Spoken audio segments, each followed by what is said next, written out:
Bonjour à toutes et à tous, ici Master Crocodile, j'espère que vous allez bien. Bienvenue pour ma toute première vidéo sur l'univers de Naruto. One Piece a beau être mon manga préféré, je suis un très grand fan de Naruto, une œuvre exceptionnelle qui restera à jamais dans les annales, malgré une fin assez décevante. Donc aujourd'hui, je commence une série de vidéos sur les 10 plus puissants ninjas des 5 grands villages ninja de Naruto. Et Shiro Oda ayant pris une pause de 1 mois, je me suis dit que c'était le moment parfait pour vous parler de Naruto. Et donc aujourd'hui, je vais vous parler des 10 plus puissants ninjas qu'a accueilli le village de Kiri. Avant de commencer, je tiens à vous informer que ce classement recoupera tous les personnages de l'histoire de Kiri, ce qui signifie qu'il y aura des personnes mortes dans ce top. Également, je prends en compte la puissance des ninjas à leur apogée, à leur prime quoi. Bref, commençons tout de suite avec le personnage que j'ai placé à la 10e place de ce classement.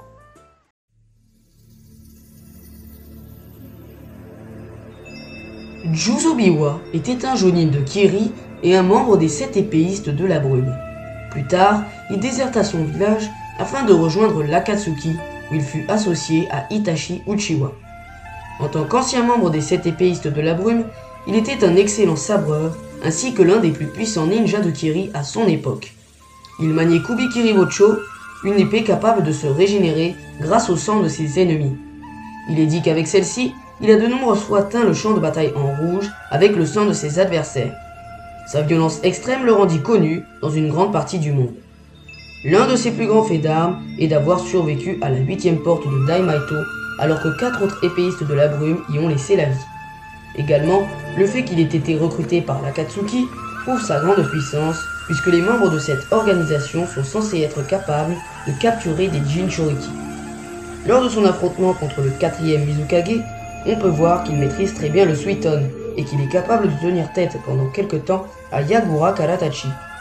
Cependant, quand celui-ci s'est transformé dans sa forme de Jinchuriki, il a été mis en difficulté et s'est transpercé avec sa propre épée dans le ventre en tentant de repousser l'orbe des démons à queue du 4e Mizukage.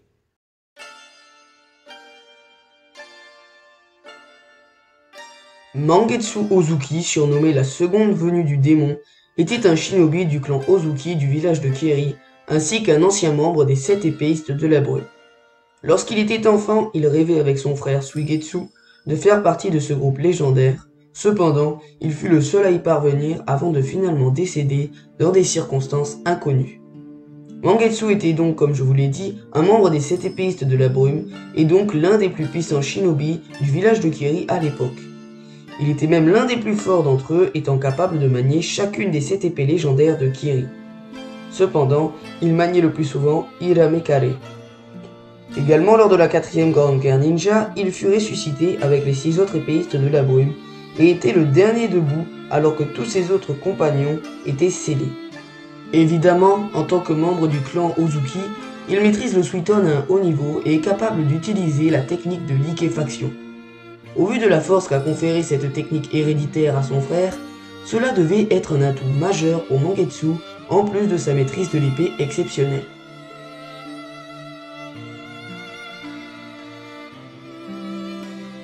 Zabuza Momochi, surnommé le démon du brouillard, était un jonin ayant fait partie de l'Anbu de Kiri et aussi des 7 épéistes de la brume.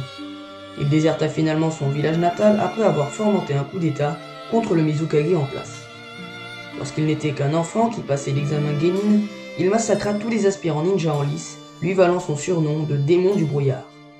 Ensuite, ayant fait partie de l'Anbu de Kiri et des 7 épéistes de la brume, il est un combattant exceptionnel et l'un des meilleurs de l'histoire de son village. Tout comme Juzo, il maniait Kubikiri Bocho et malgré son poids conséquent, il la maniait avec une grande habileté et sans difficulté. Physiquement, il était extrêmement doué, possédant une rapidité fulgurante ainsi qu'une endurance exceptionnelle, étant toujours capable de se battre après un combat contre Kakashi et un grand nombre de lames l'ayant transpercé. D'ailleurs, il était capable de rivaliser avec le ninja copieur, étant tout aussi compétent que celui-ci en taijutsu. Zabuza possédait également une énorme réserve de chakra qui, lorsqu'elle était libérée, prenait la forme d'un démon. Pour ce qui est de la maîtrise du ninjutsu, il était un expert en Suiton, étant capable de piéger Kakashi dans la prison aqueuse et de lancer des attaques à grande échelle comme le dragon à queue. De plus, Zabuza était connu dans le monde de Shinobi, surtout grâce à sa furtivité en termes d'assassinat. En effet, grâce au camouflage dans la brume, il pouvait exécuter ses adversaires en toute discrétion et sans se faire remarquer. Pour terminer, ses statistiques étaient de 35,5 sur 40. Pour comparaison, durant l'attaque de Pain sur Konoha, Kakashi avait un 34,5 sur 40.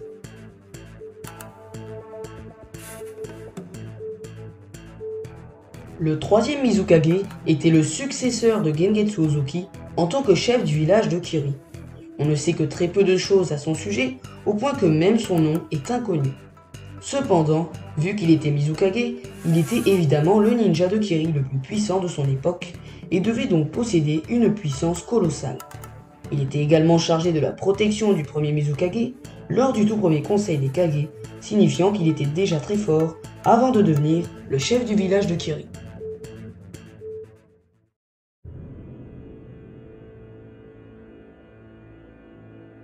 Byakuren était le fondateur du village de Kiri et donc le premier Mizukage. Tout comme pour le troisième du nom, on ne sait que très peu de choses à son sujet et donc sa place dans ce top n'est que spéculation de ma part. On peut affirmer cependant qu'il était le plus puissant ninja de Kiri de son époque et sûrement l'un des meilleurs combattants du monde shinobi du moment.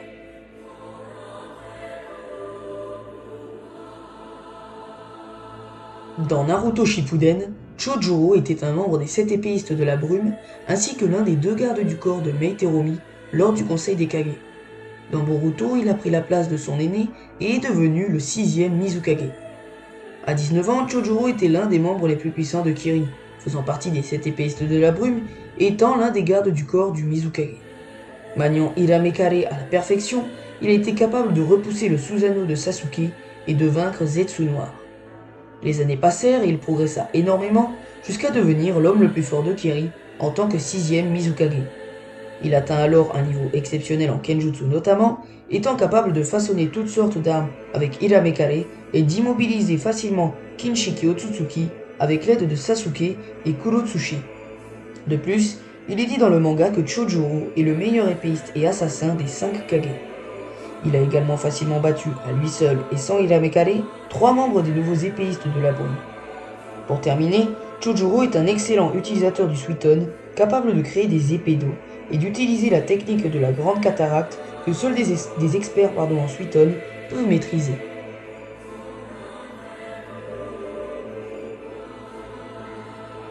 Meiteromi est la 5e Mizukage du village de Kiri, ayant travaillé sans relâche pour recréer des relations diplomatiques avec les autres villages après le règne du terrible Yagura Karatachi.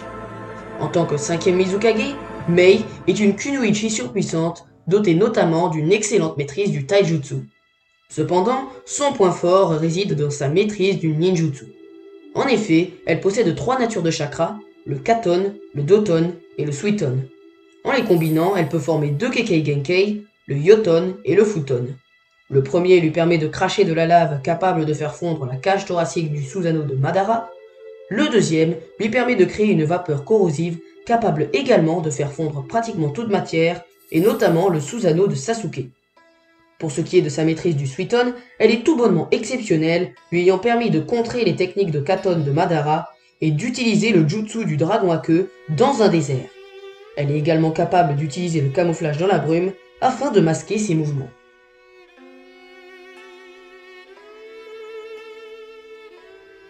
Yagura Karatachi était le Jinchuriki de Sanbi ainsi que le 4e Mizukage. Il était connu dans le monde entier pour son règne sanglant qui contribua grandement à ce que Kiri soit appelé le village de la brume sanglante. Pour ce qui est de sa puissance, elle était tout bonnement extraordinaire, ayant été le shinobi de Kiri le plus fort de son époque, ainsi que l'un des seuls Jinchuriki à contrôler parfaitement son démon à queue. D'ailleurs, lorsqu'il était partiellement transformé en Sanbi, il a été capable de tenir tête à Juzubiwa et Itachi, tuant le premier et survivant à l'Amaterasu du deuxième. Évidemment, il a été capable d'utiliser la technique ultime des Biju, l'orbe des démons à queue. Également, il maniait un bâton muni de 2 fleurs vertes, lui ayant permis de repousser l'attaque de Juzubiwa avec Kubikiri Bocho. Cela implique qu'il avait une bonne maîtrise du Bojutsu, un art martial basé sur le maniement d'un bâton long. Il avait aussi une très bonne maîtrise du ninjutsu et notamment du suiton, qui lui permettait de créer des miroirs d'eau reflétant les attaques de ses ennemis, les reproduisant à la perfection. Il maîtrisait également le futon, étant capable d'utiliser le jutsu du typhon suprême.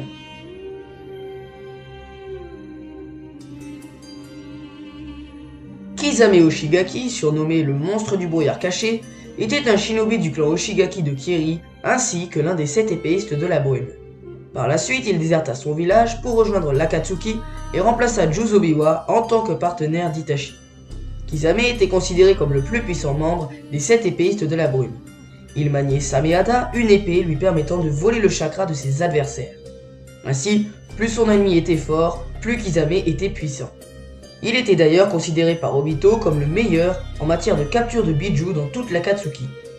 Grâce au chakra volé, il peut se régénérer en plein combat, lui permettant par exemple de battre un Biju à l'usure. Il a même failli vaincre Killer Bee, cependant sa propre épée l'a trahi, donnant la victoire au ninja de Kumo. En matière de ninjutsu, il maîtrise le suiton, le katon, le doton et le futon. Il est d'ailleurs un maître dans le maniement du suiton, puisque seul Tobirama Senju le surpasse dans ce domaine. Il maîtrise tout un tas de jutsu surpuissants comme l'attaque du mégalodon suprême, les 5 requins dévoreurs ou encore le requin élémentaire à queue.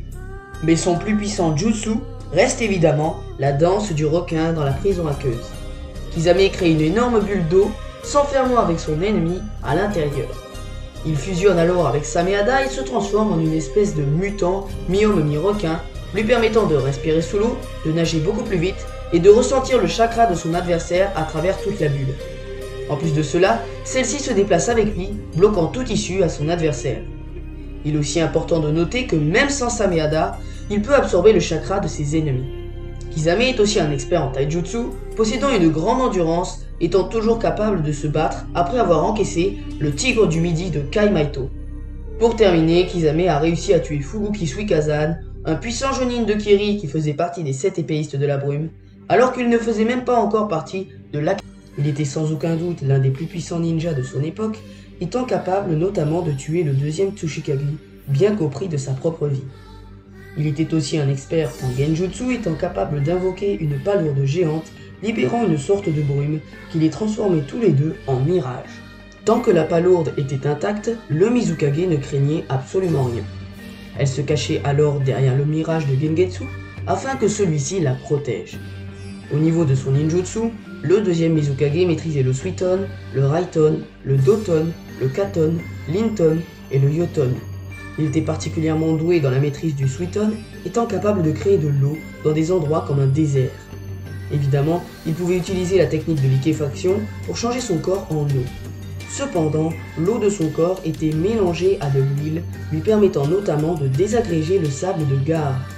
Il pouvait également utiliser la technique du clan Ozuki, le pistolet à eau, avec laquelle il a notamment blessé durement Onoki.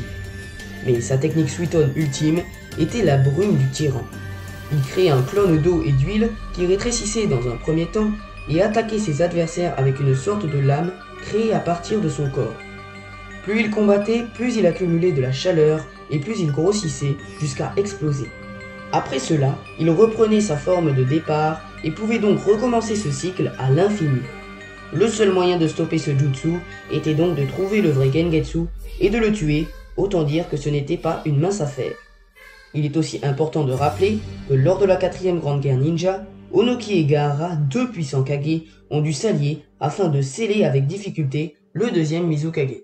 Donc voilà les amis, c'est la fin de cette vidéo, j'espère qu'elle vous aura plu.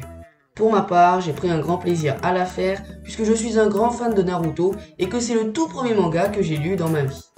N'hésitez pas à me laisser votre avis dans les commentaires à propos de ce top 10 des plus puissants ninjas de l'histoire du village de Kiri. Et avant de vous quitter, j'aimerais un peu plus justifier la place que j'ai donnée au 3e Mizukage et au 1er Mizukage.